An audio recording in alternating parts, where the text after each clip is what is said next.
पर भगवान आते हैं। बच्चों के बुलावे पर भगवान आते हैं। हर कार्य में उनका वो साथ निभाते हैं, साथ निभाते हैं। बच्चों के बुलावे पर भगवान आते हैं। बच्चों के बुलावे पर भगवान आते हैं।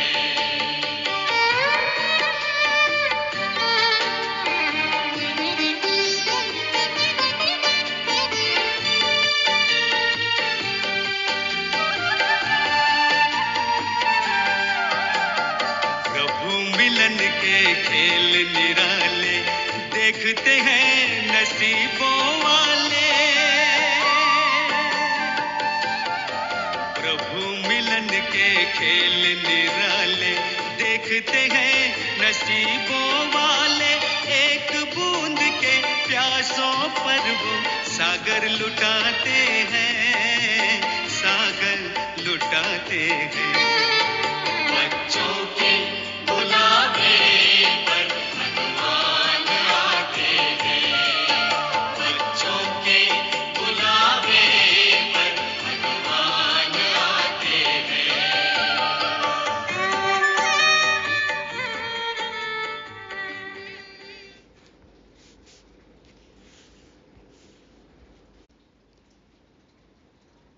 ओम शांति। सभी पॉजिटिव प्रत्यक्षता मूर्त बाप समान आत्माओं को सोमवार की गॉडली मॉर्निंग। बच्चों के बुलावे पर भगवान बेहद के बाप आ चुके हैं, हमें नर्क से स्वर्ग में ले जाने के लिए। तो तैयार हैं सभी बच्चे स्वर्गवासी होने के लिए, नई दुनिया में जाने के लिए, नई दुनिया लाने के लिए, नई दुनिया बनाने के लिए। तैयार हैं सभी कारीगर। कैसे बनाएंगे स्वर्ग, नई दुनिया? बाप की याद से। और याद कैसे करना है? आंखें खोलकर अटेंशन से बाप को याद करना है। अब और कहीं भी हमें धक्का खाने की ज़रूरत नहीं। जिस्मानी यात्राएं, तीर्थ यात्राएं तो हमने बहुत कर ली, पता है ना अब सर्वोत्तम तीर्थ कहाँ है। तो बस अब वहीं जाना है। बाबा आज कहते हमें दुनियावी व्यर्थ बातों में अपना समय नहीं गंवाना है, बल्कि विचार सागर मंथन करना है मुरली के पॉइंट्स का। आज तारीख है 7 अक्टूबर 2024। सतो प्रधान व झमेला मुक्त आत्मा बनने के लिए करते हैं सोमनाथ का सोम रस पान। मीठे बच्चे, बाप आए हैं तुम बच्चों को कुंभी पाक नर्क से निकालने के लिए। तुम बच्चों ने बाप को निमंत्रण भी इसलिए दिया है। हमारे बुलाने पर बाबा आ गए, हमने निमंत्रण दिया कि हे पतित पावन आइए, हमें कुंभी पाक नर्क से निकालिए। 7 नर्क कहा जाता है ना, तो एकदम एक्सट्रीम नर्क, कुंभी पाक नर्क, रौरव नर्क, जहाँ पे आत्माएं बहुत ही पीड़ा का अनुभव करती हैं, सजाओं के रूप में अपने पाप कर्मों की सजा भुगतती हैं। तो बच्चों ने बुलाया कि कुंभी पाक नर्क से निकालने के लिए हे पतित पावन बाप आप आइए। तो ऐसा निमंत्रण बाबा ने हमारा स्वीकार कर लिया। प्रश्न है, तुम बच्चे बहुत बड़े से बड़े कारीगर हो, कैसे? तुम्हारी कारीगरी क्या है? उत्तर, हम बच्चे ऐसी कारीगरी करते हैं जो सारी दुनिया ही नई बन जाती है। उसके लिए हम कोई ईंट या तगारी आदि नहीं उठाते हैं, लेकिन याद की यात्रा से नई दुनिया बना देते हैं। हमें खुशी है कि हम नई दुनिया की कारीगरी कर रहे हैं। हम ही फिर ऐसे स्वर्ग के मालिक बनेंगे। दुनिया में भी देखा है ना, मजदूर, वर्कर्स, कारीगर कैसे कंस्ट्रक्शन करते हैं। उसके लिए क्या करते हैं, ईंट उठाते हैं, तगारी है, फावड़ा है, सब उठाते हैं, बालू है, सीमेंट है, सब मिक्स करते हैं ना, और फिर घर, मकान, बिल्डिंग, सड़क आदि बनाते हैं। तो कितने तरह के औजार जो है वो यूज़ करने पड़ते हैं और नई चीज़ बना देते हैं। तो ये कारीगरी है। तो बाबा कहते हैं तुम ऐसे कारीगर हो जो तुम्हें कोई ईंट या तगारी आदि उठाने की ज़रूरत नहीं है। तुम याद की यात्रा से ही, बाप को याद करके ही नई दुनिया बना देते हो। तो हमें खुशी है कि हम नई दुनिया की कारीगरी कर रहे हैं और फिर ऐसी नई दुनिया के हम मालिक बनेंगे। ये है हमारी कारीगरी, अद्भुत कारीगरी, हुनर। ओम शांति। मीठे मीठे रूहानी बच्चों प्रति रूहानी बाप समझाते हैं, तुम जब अपने अपने गांव से निकलते हो तो यह बुद्धि में रहता है कि हम जाते हैं शिव बाबा की पाठशाला में। ऐसे नहीं कि कोई साधु संत आदि का दर्शन करने व शास्त्र आदि सुनते आते हो। तुम जानते हो हम जाते हैं शिव बाबा के पास। दुनिया के मनुष्य तो समझते हैं शिव ऊपर में रहते हैं। वह जब याद करते हैं तो आंखें खोलकर नहीं बैठते, वह आंख बंद कर ध्यान में बैठते हैं। देखो, मंदिर में जाते हैं दर्शन करने, लेकिन आंख बंद करके बैठ जाते हैं। तो अब सारा दिन तो आंख बंद करके नहीं बैठ सकते हैं, इसलिए बाबा कहते हैं कि वो भक्त क्या करते हैं, आंख बंद कर ध्यान में बैठते हैं। शिवलिंग जो देखा हुआ होता है, भल शिव के मंदिर में जाएंगे तो भी शिव को याद करेंगे तो ऊपर में देखेंगे, वह मंदिर याद आएगा। ऊपर वाला कहते हैं ना, तो ऊपर ही देखते हैं, शिवलिंग को देखते हैं, मंदिर में जाते हैं। कई फिर आंखें बंद कर बैठते हैं, समझते हैं दृष्टि कहाँ भी नाम रूप में अगर जाएगी तो हमारी साधना टूट जाएगी। आंखें इधर उधर जाएंगी तो फिर विचार चलेंगे तो हमारी साधना टूट जाएगी। इसलिए आंख बंद करके बैठते हैं कि किसी के नाम रूप में मन बुद्धि ना जाए। अभी तुम बच्चे जानते हो, हम भल शिव बाबा को याद करते थे। कोई श्री कृष्ण को याद करते, कोई राम को याद करते, कोई अपने गुरु को याद करते। गुरु का भी छोटा लॉकेट बनाकर पहनते हैं। हर एक के अपने अपने भगवान हैं, गुरु गोसाई हैं, किस किस को मानते हैं, तो गुरु के नाम का भी छोटा सा पेंडेंट बनाकर पहनते हैं। गीता का भी इतना छोटा लॉकेट बनाकर पहनते हैं। कितनी बारीक अक्षरों में गीता लिखी रहती है। देखो, चावल के दाने पर भी लिखते हैं। तो ये सब टैलेंट है, हुनर है, उसको पेंडेंट बनाकर, लॉकेट बनाकर पहनते हैं। भक्ति मार्ग में तो सब ऐसे ही हैं, घर बैठे भी याद करते हैं, याद में यात्रा करने भी जाते हैं। चित्र तो घर में रखकर पूजा कर सकते हैं, परंतु यह भी भक्ति की रस्म पड़ी हुई है। चित्र तो, मूर्ति तो कहीं भी रख सकते हैं ना, अपने घर में भी, लेकिन फिर भी तीर्थ यात्रा करने जाते हैं, तो ये तो भक्ति की रस्म रिवाज है। जन्म जन्मांतर यात्राओं पर जाते हैं, चारों धाम की यात्रा करते हैं। चार धाम क्यों कहते हैं? वेस्ट, ईस्ट, नॉर्थ और साउथ, पूरब, पश्चिम, उत्तर, दक्षिण, चारों का चक्र लगाते हैं। भक्ति में मानते हैं ना चार धाम। तो उत्तराखंड के चार धाम कौन से हैं? केदारनाथ, बद्रीनाथ, गंगोत्री और यमुनोत्री। और भारत के चार धाम हैं बद्रीनाथ, द्वारका, जगन्नाथपुरी और रामेश्वरम। और हम ब्राह्मणों के चार धाम कौन से हैं? पांडव भवन में है ना, बाबा का कमरा, कुटिया, हिस्ट्री हॉल और शांति स्तंभ। तो हमें भी दिन भर में कम से कम एक बार तो चार धाम की यात्रा करनी है। इसकी ही यादगार में देखो, अभी संगम युग के ये चार धाम की यादगार में ही भक्ति में चार धाम की यात्रा करने जाते हैं। तो अब सच्चा सच्चा तीर्थ स्थान हमें पता है। सर्वोत्तम तीर्थ स्थान माउंट आबू, राजस्थान, भारत। भक्ति मार्ग जब शुरू होता है तो पहले एक की भक्ति की जाती है, उसको कहा जाता है अव्यभिचारी भक्ति।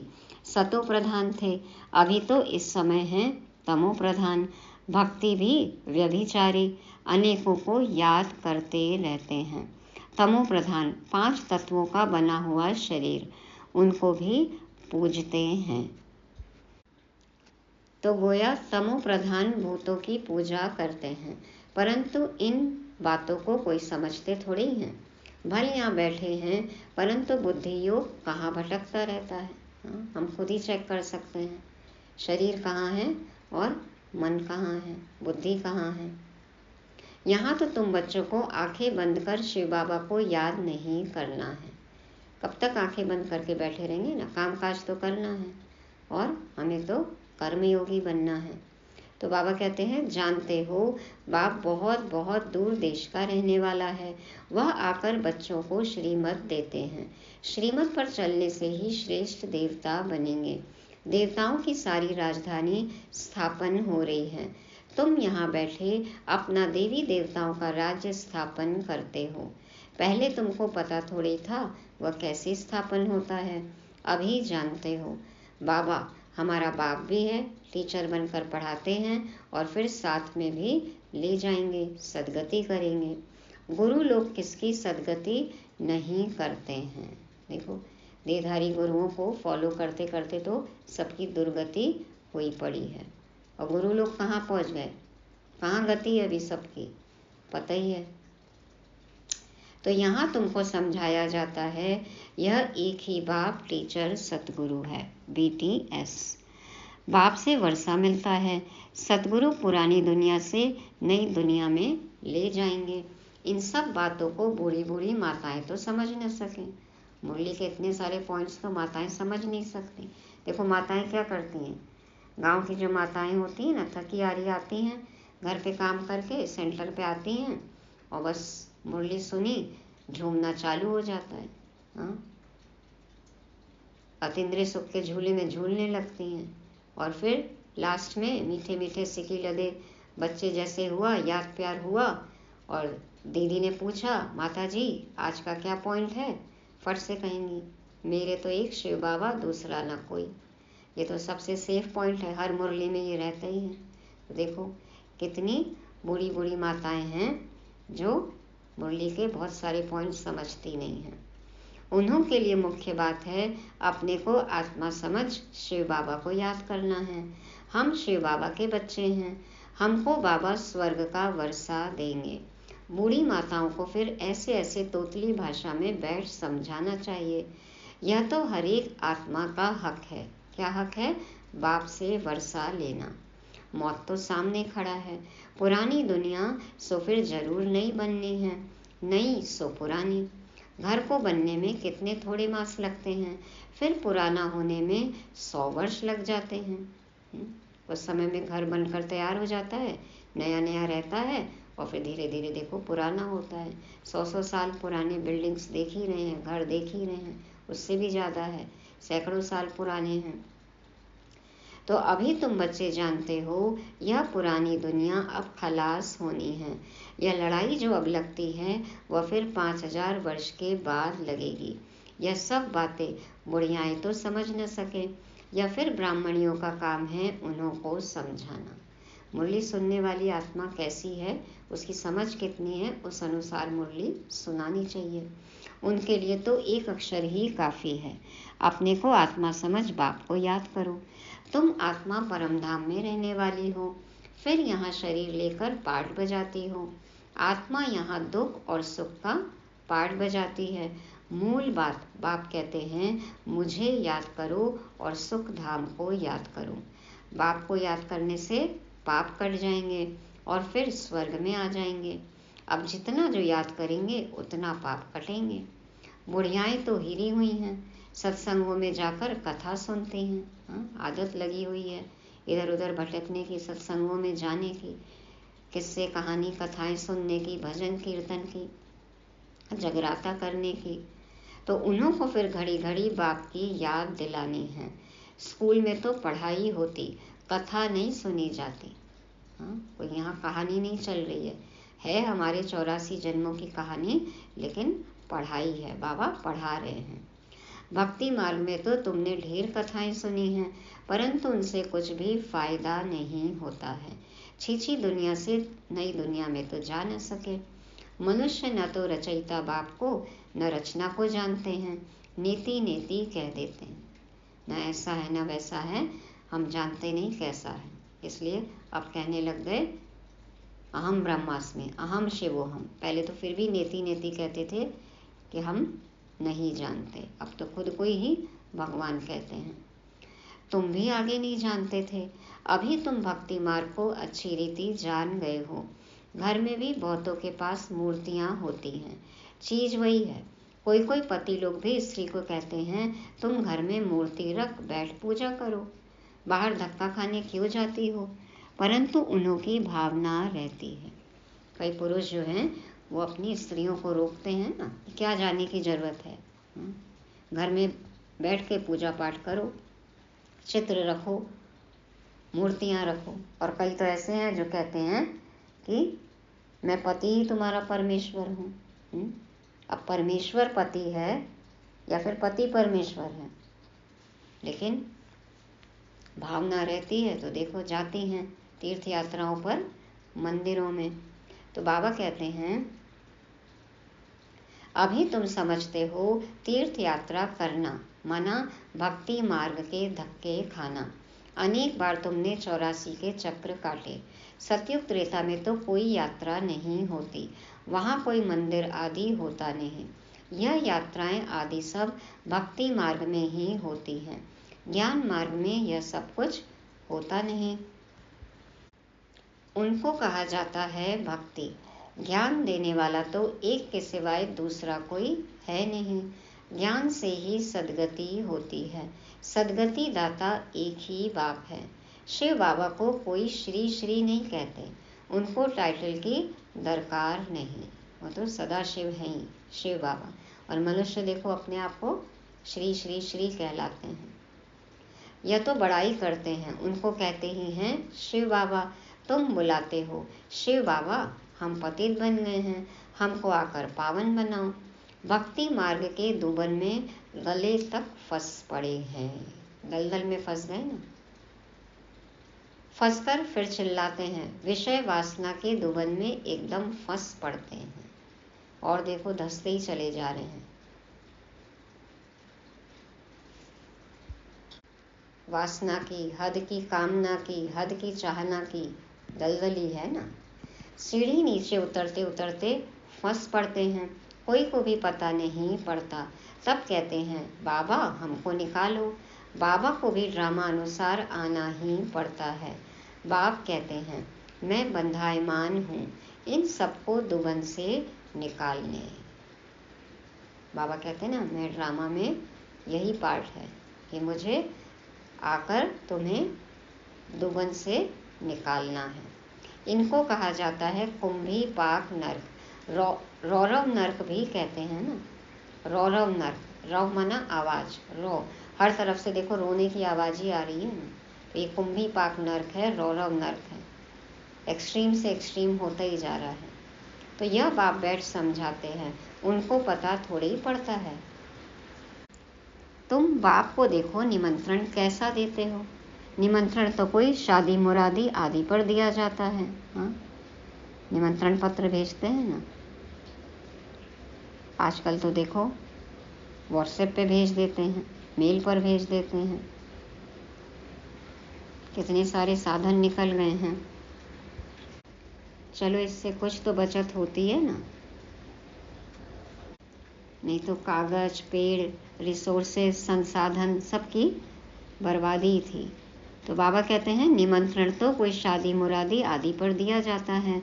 तुम कहते हो हे पतित पावन बाबा, इस पतित दुनिया रावण की पुरानी दुनिया में आओ।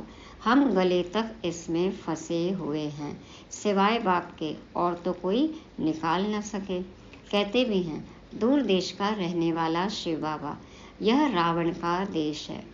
बाबा तो दूर देश का रहने वाला है और हमारे लिए देखो रावण के देश में आते हैं। सबकी आत्मा तमो प्रधान हो गई है, इसलिए बुलाते भी हैं कि आकर पावन बनाओ। पतित पावन सीताराम ऐसे गाते चिल्लाते हैं, ऐसे नहीं कि वह पवित्र रहते हैं। यह दुनिया ही पतित है, रावण राज्य है, इनमें तुम फंस पड़े हो। यदि आत्माएं पवित्र रहे ना तो रोने चिल्लाने की जरूरत ही नहीं है। बाबा कहते हैं लेकिन रावण राज्य है, दुनिया पतित है और तुम फंस पड़े हो। अभी भी कोई फंसे हुए है क्या? निकल आए ना बाहर। बार बार जाके फंसना नहीं है। दलदल के पास जाते हैं तो दलदल खींच लेती है और ही धंसते जाएंगे। बाबा कहते हैं फिर यह निमंत्रण दिया है, बाबा आकर हमको कुंभी पाक नर्क से निकालो। तो बाप आए हैं, कितना तुम्हारा ओबीडियंट सर्वेंट है। हमारे बुलाने पर देखो बाबा आ गए, ओबीडियंट सर्वेंट। ड्रामा में अपार दुख तुम बच्चों ने देखे हैं। टाइम पास होता जाता है, एक सेकंड न मिले दूसरे से।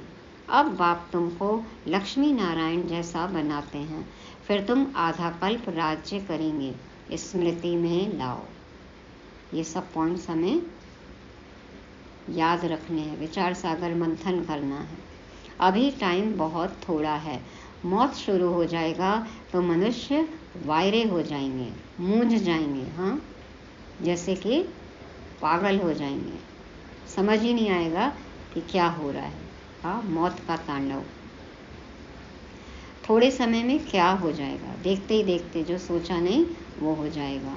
तो कई तो ठका सुनकर भी हार्ट फेल हो जाएंगे। हाँ, जरा सा बस ठक ठक हुई, जरा सा किसी ने दरवाज़ा खटखटाया, हाँ, किसने? मौत ने, तो डर से ही हार्ट फेल। अभी तो कुछ हुआ ही नहीं, सिर्फ हेडलाइन, पूरी न्यूज़ तो अभी पढ़ी ही नहीं, जानी ही नहीं, समझी ही नहीं, और बस हार्ट फेल सुनते। तो बाबा कहते हैं कई तो ठका सुनकर भी हार्ट फेल हो जाएंगे, मरेंगे ऐसे जो बात मत पूछो। है तैयार सभी मरने के लिए? पुरानी दुनिया छोड़ने के लिए, पुराना शरीर छोड़ने के लिए तैयार हैं? देखो ढेर बूढ़ी माताएं आई हैं, बेचारी कुछ भी समझ न सके। जैसे तीर्थों पर जाते हैं ना तो एक दो को देख तैयार हो पड़ते हैं, हम भी चलते हैं।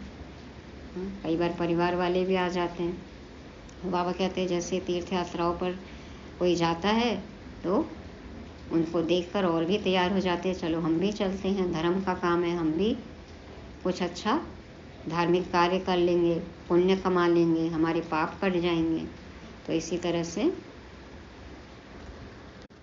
उस समय बाबा के सामने कई बूढ़ी माताएं आकर बैठी होंगी, इसलिए देखो बाबा बार बार उनको कह रहे हैं कि इनके लिए तो इतना ही काफ़ी है, यही समझाओ कि खुद को आत्मा समझ के एक बाप को याद करना है। अभी तुम जानते हो भक्ति मार्ग के तीर्थ यात्रा का अर्थ ही है नीचे उतरना, तमो प्रधान बनना। बड़े से बड़ी यात्रा तुम्हारी यह है जो तुम पतित दुनिया से पावन दुनिया में जाते हो। तो इन बच्चियों को कुछ तो शिव बाबा की याद दिलाते रहो। शिव बाबा का नाम याद है, थोड़ा बहुत सुनती हैं तो स्वर्ग में आएंगी, यह फल जरूर मिलना है। शिव बाबा की मुरली के कुछ शब्द या शिव बाबा का परिचय जिसके कान में पड़ गया तो वो स्वर्ग में, भले ही त्रेता के अंत में आएगा तो जरूर, यह फल जरूर मिलना है। बाकी पद तो है पढ़ाई से, अब पद तो अपनी मेहनत से, पढ़ाई से मिलेगा, पुरुषार्थ से मिलेगा, उसमें बहुत फर्क पड़ जाता है। ऊंच से ऊंच, फिर कम से कम, रात दिन का फर्क पड़ जाता है। स्वर्ग तो अनेक वर्ग होंगे ना, महाराजा महारानी, राजा रानी, साहूकार, प्रजा, दासदासी, नौकर चाकर, चूकर, चंडाल। तो बाबा कहते हैं बहुत फ़र्क पड़ जाता है रात दिन का, कहाँ प्राइम मिनिस्टर, कहाँ नौकर चाकर। राजधानी में नंबरवार होते हैं, स्वर्ग में भी राजधानी होगी, परंतु वहाँ पाप आत्माएं गंदे विकारी नहीं होंगे, सभी संतुष्ट होंगे, निर्विकारी होंगे, विकारी ख्यालात नहीं होंगे। तो वह है ही निर्विकारी दुनिया। तुम कहेंगे हम यह लक्ष्मी नारायण जरूर बनेंगे। तुमको हाथ उठाते देख बूढ़ियां आदि भी सब हाथ उठा देंगी, समझते कुछ नहीं है। फिर भी बाप के पास आई हैं तो स्वर्ग में तो जाएंगी, परंतु सब ऐसे थोड़े ही बनेंगी, प्रजा भी बनेगी। बाप कहते हैं मैं गरीब निवाज हूँ, तो बाबा गरीबों को देख खुश होते हैं। भल कितने भी बड़े ते बड़े साहूकार पदमपति हैं, उनसे भी यह ऊंच पद पाएंगे 21 जन्मों के लिए। क्यों? गरीब का 1 रुपया और साहूकार का, पदमपतियों का लाखों करोड़ों एक बराबर है। और गरीब कितनी भावना से अपना सब कुछ सफल करते हैं, डायरेक्ट बाबा के पास इंश्योर करते हैं। एक एक पैसा कहते हैं हमारा यज्ञ में लगाइए, एक एक ईंट, भल एक एक ही ईंट। तो बाबा तो देखते हैं ना, और बाबा कहते हैं ना साहूकार तो कितना ज़्यादा कैलकुलेशन करते हैं, तो बाबा तो गरीब निवाज हैं। तो बाबा कहते हैं कि भाई कितने भी बड़े बड़े साहूकार पदमपति हैं, उनसे भी ये मुझ पद पाएंगे 21 जन्मों के लिए। यह भी अच्छा है। बूढ़ियाँ जब आती हैं तो बाप को खुशी होती है, फिर भी श्री कृष्ण पुरी में तो जाएंगी ना। कई बार बाबा कहते थे नहीं ये हमारी हम जीन्स हैं, क्योंकि ब्रह्मा बाबा का तन भी बूढ़ा, तो बाबा बहुत खुश होते थे। कई तो ब्रह्मा बाबा से, दादा लेखराज जी से भी ज़्यादा उम्र में बड़े बच्चे थे। तो बाबा वो खुशी होती है कि ये बूढ़ी माताएं श्री कृष्णपुरी में तो जाएंगी। यह है रावणपुरी। जो अच्छी रीति पढ़ेंगे तो श्री कृष्ण को भी गोद में झुलाएंगे। प्रजा थोड़ी अंदर आ सकेगी, श्री कृष्ण को भी गोद में कौन झुलाएगा? दास दासी है ना। प्रजा अंदर नहीं आ सकती, लेकिन राजमहलों में रहने वाली दास दासियाँ देखो रहेंगी राजमहल में, लेकिन हैं दास दासी, तो श्री कृष्ण को गोद में झुलाएंगी। प्रजा थोड़ी अंदर आ सकेगी, वह तो कभी करके दीदार करेगी, वो तो उनको कभी कभी दीदार होगा, दर्शन होगा जब श्री कृष्ण बाहर निकलेंगे। तो जैसे पोप दीदार कराते हैं खिड़की से, लाखों आकर इकट्ठे होते हैं दर्शन करने। अपनी खिड़की से झांक लिया, झलक दिख गई, उसमें ही खुश हो जाते हैं देखो सब। तो बाबा कहते हैं लाखों इकट्ठे होते हैं दर्शन करने, वैसे ही श्री कृष्ण का खाली दर्शन करेगी प्रजा। कभी झलक दिख गई तो दिख गई, अंदर तो आ नहीं सकते राजमहल में। तो बाबा कहते हैं परंतु उनका हम क्या दीदार करेंगे? एवर पावन तो एक ही बाप है जो तुमको आकर पावन बनाते हैं। अभी भी कोई वीआईपी है, देखो उनकी झलक पाने के लिए कितनी भीड़ इकट्ठी होती है।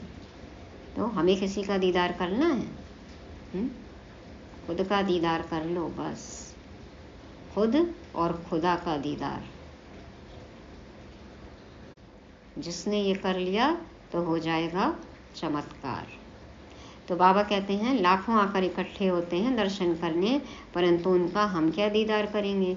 एवर पावन तो एक ही बाप है जो तुमको आकर पावन बनाते हैं, सारे विश्व को सतोप्रधान बनाते हैं। वहाँ यह 5 भूत रहेंगे नहीं, 5 तत्व भी सतोप्रधान बन जाते हैं, तुम्हारे गुलाम बन जाते हैं। प्रकृति जीत बनना है।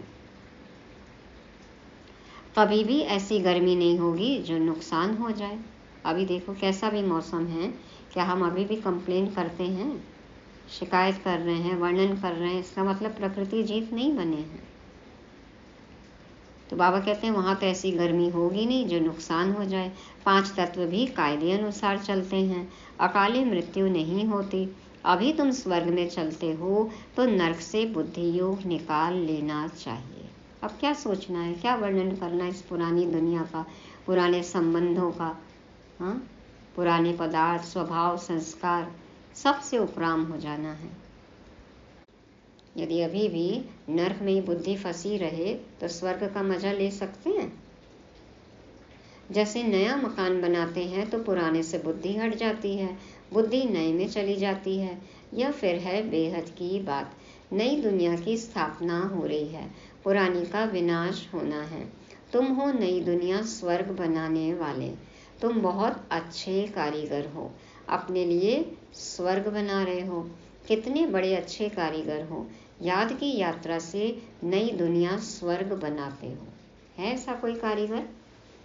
हम बच्चों के अलावा ऐसा कोई दुनिया में कारीगर है जो संकल्प से, बाबा की याद से स्वर्ग बना दे?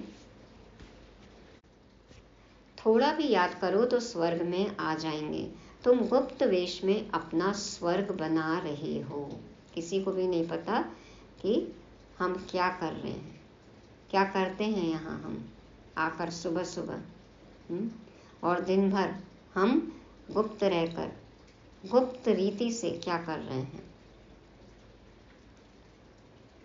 तुम गुप्त वेश में अपना स्वर्ग बना रहे हो। जानते हो हम इस शरीर को छोड़ फिर जाकर स्वर्ग में निवास करेंगे। तो ऐसे बेहद के बाप को भूलना नहीं चाहिए।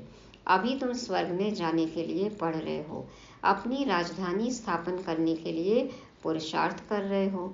यह रावण की राजधानी खलास हो जानी है तो अंदर में कितनी खुशी होनी चाहिए।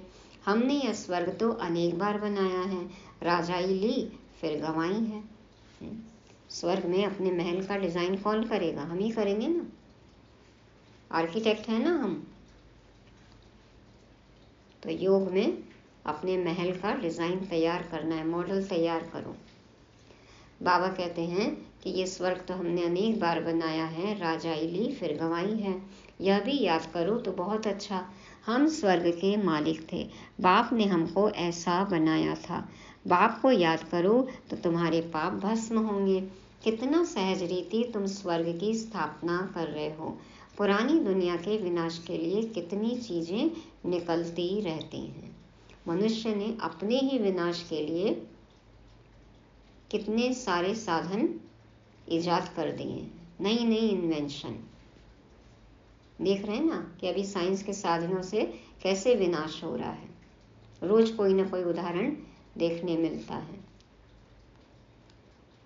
कुदरती आपदाएं, मूसल माना मिसाइल्स आदि द्वारा सारी पुरानी दुनिया खत्म होगी।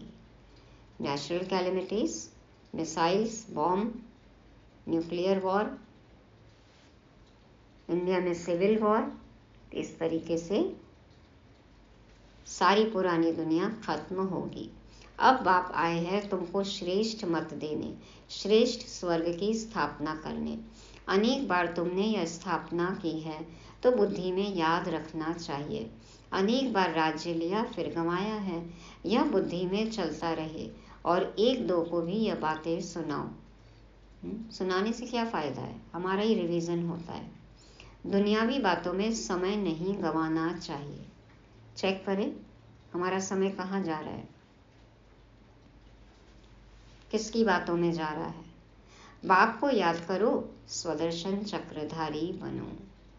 आत्मा खुद का दर्शन करे, पूरे चक्र में हम कब क्या थे। यहाँ बच्चों को अच्छी रीति सुनकर फिर बहुत उगारना है, सिमरन करना है। बाबा ने क्या सुनाया, मुरली सुन ली और अब फिर याद करो। सब कुछ बंद कर दो, डायरी बंद कर दो। अब याद करो कि बाबा ने क्या क्या सुनाया है और एक एक पॉइंट पर फिर विचार सागर मंथन करना है। गाय जैसे घास खा लेती है, चारा खा लेती है और फिर उसके बाद एक जगह बैठकर उगाड़ती है, तो हमें भी मास्टर मुरलीधर बनना है। विचार सागर मंथन करना है, मुरली के पॉइंट्स का, और धारणा मूर्त बनना है। तो याद करो, सिमरन करो, बाबा ने क्या सुनाया। शिव बाबा और वर्षे को तो जरूर याद करना चाहिए। बाप हथेली पर बहिश्त ले आए हैं, पवित्र भी बनना है। गीत है ना वो एक, तुमने बुलाया और हम चले आए। हथेली पर बहिश्त ले आए, लेकिन क्या करना है, हमें पवित्र बनना है। पवित्र नहीं बनेंगे तो सजा खानी पड़ेगी, पद भी बहुत छोटा पा लेंगे। स्वर्ग में ऊंच पद पाना है तो अच्छी रीति धारणा करो। बाप रास्ता तो बहुत सहज बताते हैं। ज्ञान सुनना है और ज्ञान स्वरूप धारणा मूर्त बनना है। बाबा ने रास्ता तो एकदम आसान बता दिया है ऊंच पद पाने के लिए। तो ये है याद की यात्रा। ऐसी कारीगरी से हम अपने लिए नई दुनिया बनाते हैं। अच्छा, मीठे मीठे सिकी लदे बच्चों प्रति माता पिता बाप दादा का याद प्यार और गुड मॉर्निंग। रूहानी बाप के रूहानी बच्चों को नमस्ते। हम रूहानी बच्चों की रूहानी बाप दादा को याद प्यार गुड मॉर्निंग और नमस्ते। शुक्रिया बाबा, शुक्रिया। धारणा के लिए मुख्य सार। पहला पॉइंट, बाप जो सुनाते हैं उसे अच्छी तरह सुनकर फिर उगारना है। दुनियावी बातों में अपना समय नहीं गंवाना है। दूसरा, बाप की याद में आंखें बंद करके नहीं बैठना है, निद्रा लोक में चले जाते हैं। श्री कृष्ण की राजधानी में आने के लिए पढ़ाई अच्छी रीति पढ़नी है। वरदान है, मन बुद्धि को झमेलों से किनारे कर मिलन मेला मनाने वाले झमेला मुक्त भव। मन बुद्धि को झमेलों से किनारे कर मिलन मेला मनाने वाले झमेला मुक्त भव। संसार में कितने झमेले चलते रहते हैं, अपनी मन बुद्धि को वहाँ से निकाल लेना है। क्या करना है, कोई भी बात कुछ झमेला जैसी यदि लगती है तो तुरंत बाबा से मिलन मेला मनाना है। फिर वो झमेला लगेगा ही नहीं, क्योंकि आप तो बिजी हो मिलन मेला मनाने में। और धीरे धीरे फिर झमेले आने ही बंद हो जाएंगे। लग ही नहीं रहे ना, भल आ रहे हैं, है तो दुनिया वही, सब लोग वही हैं, लेकिन हम तो मिलन मेले में बिजी हैं। तो झमेला नहीं लगेगा, तो हो जाएंगे झमेला मुक्त। कई बच्चे सोचते हैं यह झमेला पूरा होगा तो हमारी अवस्था व सेवा अच्छी हो जाएगी, लेकिन झमेले पहाड़ के समान हैं। पहाड़ नहीं हटेगा, लेकिन जहाँ झमेला हो वहाँ अपने मन बुद्धि को किनारे कर लो, या उड़ती कला के झमेले से पहाड़ के भी ऊपर चले जाओ तो पहाड़ भी आपको सहज अनुभव होगा। झमेलों की दुनिया में झमेले तो आएंगे ही, आप मुक्त रहो तो मिलन मेला मना सकेंगे। गाड़ी चलाते हैं, सामने कोई पत्थर आ गया तो क्या करेंगे, खड़े हो जाएंगे, कहेंगे पत्थर हटो? नहीं, लेन चेंज कर लेते हैं ना। तो बस उसी तरह बाबा कहते हैं ये झमेले क्या हैं, पहाड़ के समान हैं। ये नहीं सोचो कि ये झमेला पूरा होएगा तभी हमारा योग लगेगा, तभी हम सेवा कर सकते हैं, तभी हमारी अवस्था अच्छी होगी। बाबा कहते हैं ये झमेलों का पहाड़ तो नहीं हटेगा। हमें क्या करना है, अपने मन बुद्धि को किनारा कर लेना है, उससे किनारे कर लेना है, झमेले से हटा लेना है। और क्या करना है, उड़ जाना है। बिंदु बन के बिंदु बाप के पास उड़ जाओ। तो उड़ती कला से झमेले के पहाड़ के भी ऊपर चले जाओ तो पहाड़ भी आपको सहज अनुभव होगा। मन बुद्धि को बाबा में लगा दिया तो फिर ये झमेले का पहाड़ हमें कुछ भी नहीं अनुभव होगा, कुछ लगेगा ही नहीं, लगेगा बहुत छोटी बात है। झमेलों की दुनिया में झमेले तो आएंगे, बाबा कहते हैं ये तो दुनिया ही झमेले की है ना, तो ये तो आनी ही है, झमेले एक के बाद एक आते ही रहेंगे, लेकिन हमें उसमें नहीं अटकना है, मुक्त रहना है। तभी हम बाबा के साथ मिलन मेला मना सकते हैं, तभी सुख की अनुभूति कर सकते हैं। तो अब समझ में आ गया ना सबको कैसे बनना है झमेला मुक्त। स्लोगन है, इस बेहद नाटक में हीरो पार्ट बजाने वाले ही हीरो पार्टधारी हैं। इस बेहद नाटक में हीरो पार्ट बजाने वाले ही हीरो पार्टधारी हैं। कैसे बजाएं हीरो का पार्ट? ज़ीरो बन जाओ, बिंदु, ज़ीरो बिंदु बनो, बिंदु पाप के पास हमेशा रहो, हर बातों को बिंदु लगाओ, तो ज़ीरो से हीरो। जो ज़ीरो वही हीरो। ज़ीरो की कितनी वैल्यू है पता है ना, जहाँ जुड़ जाए उसकी वैल्यू बढ़ा देता है। और हमें तो इस बेहद के नाटक में हीरो पार्ट बजाना माना पहले जन्म से आना है, पूरा 84 जन्मों का पाठ बजाना है। तो ये थी आज की मुरली। आज उगारने के लिए 5 शब्द लेते हैं। पहला है कारीगर, दूसरा है 4 धाम यात्री, 4 धाम यात्री, तीसरा है स्वदर्शन चक्रधारी, और चौथा है झमेला मुक्त, और 5वां है हीरो पाठधारी। ओम शांति।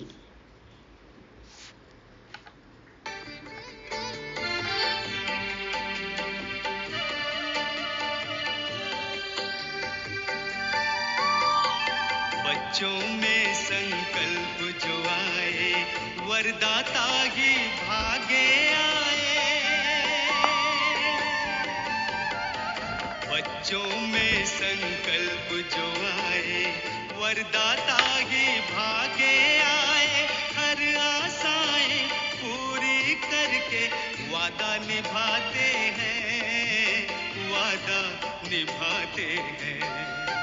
बच्चों के बुलावे पर भगवान आते हैं, बच्चों के बुलावे पर भगवान आते हैं।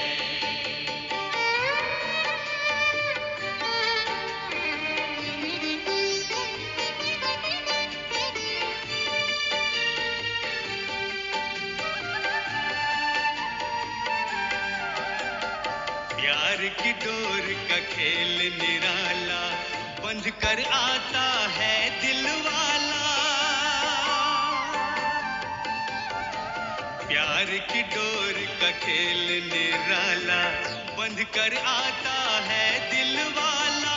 बिन मांगे वो स्वर्णिम युग का भाग्य दिलाते हैं, भाग्य दिलाते हैं। बच्चों के